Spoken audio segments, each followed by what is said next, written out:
and sharp.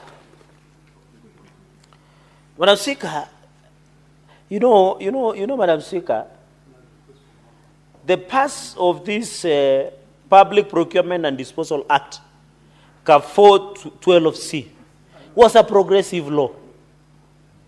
Madam Speaker, this law was progressive.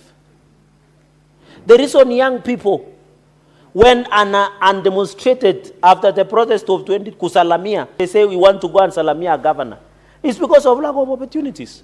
Madam Speaker, imagine 22 county governments failed to comply with Section 53(6) of the Public Procurement on 30% on procurement opportunities.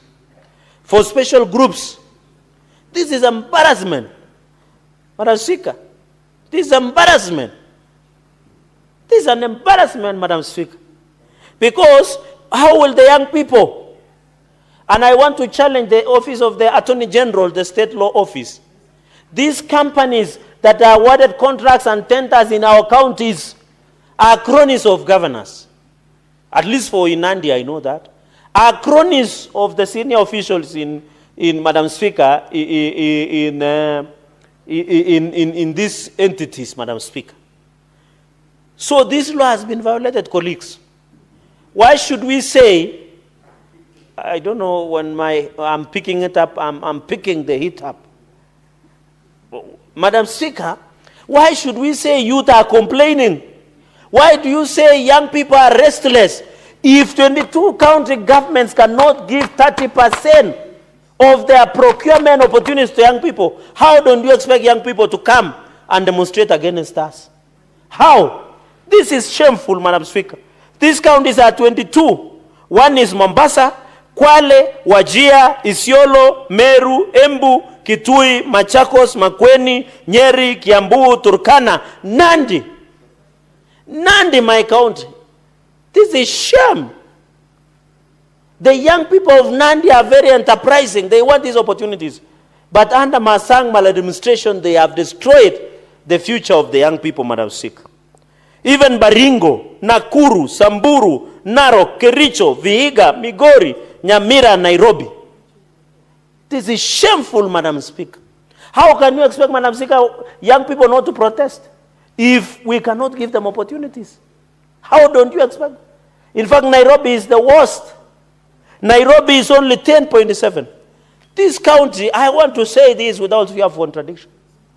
This county of Nairobi City County should be handed over to NMS. Should be handed over to NMS, Madam Speaker.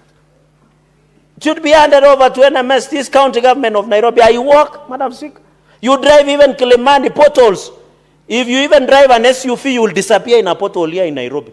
Just within the CBD, Kirinyaga Road, the surfaces have gone to the dogs, Madam Speaker, and I must be put on NMS. Because the people in charge of Nairobi City County, the governor, has failed and abrogated in the duty of managing this city. And even think of amending the constitution so that we can take Nairobi to become metropolis and be managed at that level.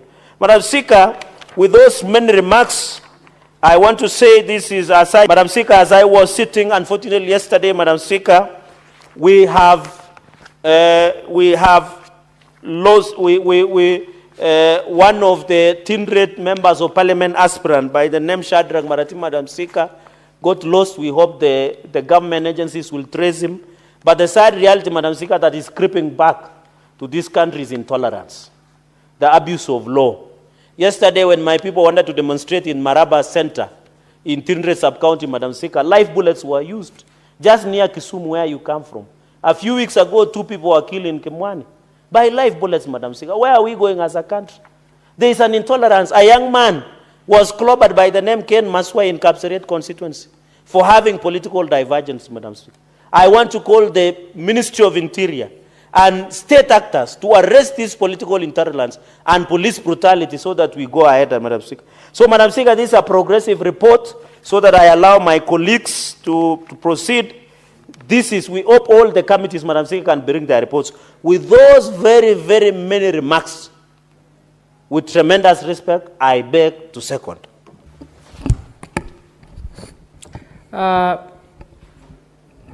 Honorable Senators, I propose the question that the Senate adopts the report of the Standing Committee on National Cohesion, Equal Opportunity and Regional Integration